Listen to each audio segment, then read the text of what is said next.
दोस्तों, मेडिक्लेम के बारे में बात करते हुए हम करीब 18वें एपिसोड में पहुंच गए हैं और आज एक ऐसे एपिसोड में ऐसी बात करने का हमारा मन है जो पिछले कई दिनों से लोगों को एक चिंता का विषय रही थी कि मेरे पास टॉपअप के बारे में काफ़ी लोगों से पता लगा वो क्या चीज़ है, क्या होता है, उसमें कैसे कराते हैं, क्यों कराते हैं और उसका थोड़ा कॉन्सेप्ट बताइए। तो पीछे एक वीडियो मैंने बनाया था तो जिसमें मैंने पूरी डिटेल दी थी, लेकिन स्टिल मैं कुछ और भी डिटेल्स आपको देना चाहूँगा। देखिए, इसमें पहले तो ये कि एक सबसे पहला आपकी कोई ना कोई एक बेसिक पॉलिसी होती है। मान लीजिए आपकी एक 5 लाख की पॉलिसी है और आपको भगवान ना करे कभी ज़रूरत पड़ती है तो परिवार के साथ वो पॉलिसी 5 लाख की काफ़ी नहीं रहेगी। तो उस सूरत में यदि वो 5 लाख के ऊपर 15 लाख की एक और पॉलिसी डाल दी जाए जो कि 5 लाख यूज़ होने के बाद अपनी इफेक्टिव होगी, यानी कि 20 लाख की आपकी पॉलिसी बन गई जिनमें पहले 5 लाख रुपये बेसिक है और अगले 15 लाख रुपये टॉपअप है। जो पहले 5 लाख की कीमत है, मान लीजिए उसकी कीमत 1 रुपया है, तो अगले जो 15 लाख है उसकी कीमत शायद 50 से 60 पैसे आएगी और आपकी पॉलिसी 20 लाख की होगी। 5 लाख से 20 लाख करने में आपको अमाउंट केवल 1.5 गुना करना पड़ा और अमाउंट आपका 4 गुना हो गया, यानी बहुत फ़र्क पड़ता है इस बात का। और दूसरी बड़ी बात, इसमें 12 महीने के बाद सब चीज़ें, critical illness, pre existing disease, सब कुछ कवर हो जाता है।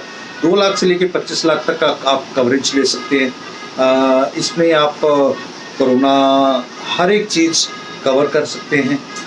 इनमें क्यों लेना चाहिए ये तो थोड़ा सा आपको पता लगा होगा। थोड़ा एक ये, कई बार एक व्यक्ति के पास मान लीजिए उन्हें ऑलरेडी कहीं फैसिलिटी है, चाहे वो अपने कंपनी की तरफ से, गवर्नमेंट की तरफ से, तो उस फैसिलिटी में वो कवरेज जो है कम है, तो ओवर एंड अबव जो कवरेज चाहिए वो यहाँ से ले सकते हैं। इसलिए ये सब उन लोगों के लिए है जिनके पास ऑलरेडी भी इंश्योरेंस है, लेकिन उसकी जो कंटेंट वैल्यू है, जो उसका पोटेंशियल है, उसका ज़्यादा नहीं है। एक और बात, एक एग्जांपल पे मैं शायद सारी बात को बताने का प्रयास करता हूँ।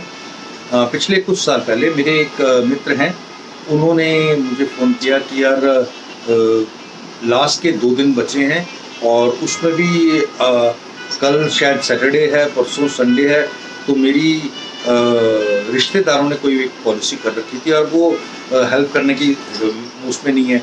उन्होंने बोला कि मेरी जो पॉलिसी है वो पहले उसका एग्ज़ाम बताया, अंदाज़ा करीब 20-22 हज़ार रुपये प्रीमियम आ रहा था, अब जो कि बिल्कुल बढ़ कर के एकदम से अंदाज़ा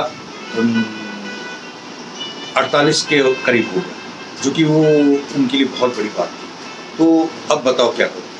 मैं रिश्तेदार हैं, उनको मना भी नहीं कर पा रहा और लेकिन मैं चलाना नहीं चाहता। तो मैंने कहता मगर मैं ये नहीं चाहता कि पिछले पॉलिसी के जो वो हैं बेनिफिट्स वो ख़त्म हो। तो मैंने उनको एक बड़ा अच्छा सजेशन दिया। मैंने कहा कि आप कोट कर लीजिए, मान लीजिए आपका वहाँ पे 8 लाख का चल रहा है, तो वहाँ आप 8 की बजाय 5 का यहाँ कर लीजिए, ठीक है? तो आप अमाउंट से टॉपअप ले लीजिए, वो 15 लाख का हो जाएगा। सब मिला के उनको मैंने अंदाज़ा 22 या 23 हज़ार में सब कुछ करके दिया और 20 लाख की पॉलिसी हो गई। और वहाँ पर 8 लाख की थी और यहाँ 20 की हो गई।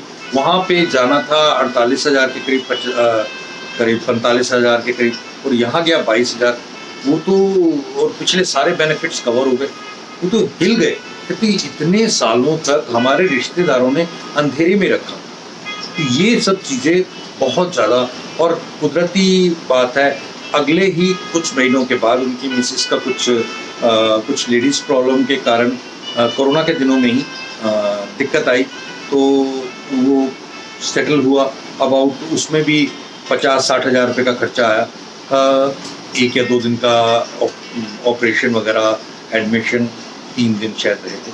तो ये सब चीज़ें वो कहते हैं कि अगर इस दौरान मैं हॉस्पिटल जा रहा हूँ, कोरोना के दिन हैं, मुझे या कैसे भी इन्फेक्शन तो हो ही सकता है, हर एक का डर रहता है कि कोई अगर कोरोना वगैरह हो गया तो। मैंने कहा आपकी पॉलिसी पूरी तरह से सेफ है, क्योंकि पिछले 12 साल से आप चला के आ रहे हैं। तो वहाँ पे फिर उन्होंने गालियाँ देनी शुरू कर दी, कहते 12 साल से हमारे को मेरे रिश्तेदार लूट रहे थे, ये है वो। मैंने कहा ऐसा मत करो, उनका ज्ञान कम था, आप अब हमारे साथ जुड़े हैं, कोई दिक्कत नहीं है। हर एक के साथ अलग अलग चीज़ें हैं और उन चीज़ों के साथ हमें लेकर के चलना है। ऐसा नहीं है कि मैं भी संपूर्ण, कहीं ना कहीं मैं भी चूक जाता हूँ और कहीं ना कहीं ये चूक कई बार हो जाती है, लेकिन प्रयास ये नहीं रहता कि मैं किसी का नुकसान करूँ। अगर 12,500 क्लाइंट है ना, तो शायद मुश्किल से 12, 15 या 20 ऐसे क्लाइंट्स होंगे जिनके साथ कभी ना कभी किसी न किसी तरह का नुकसान हुआ। अगर वो वीडियो देख रहे हैं तो मेरी उनसे क्षमा है, लेकिन मैं कभी भी ऐसा नहीं चाहता।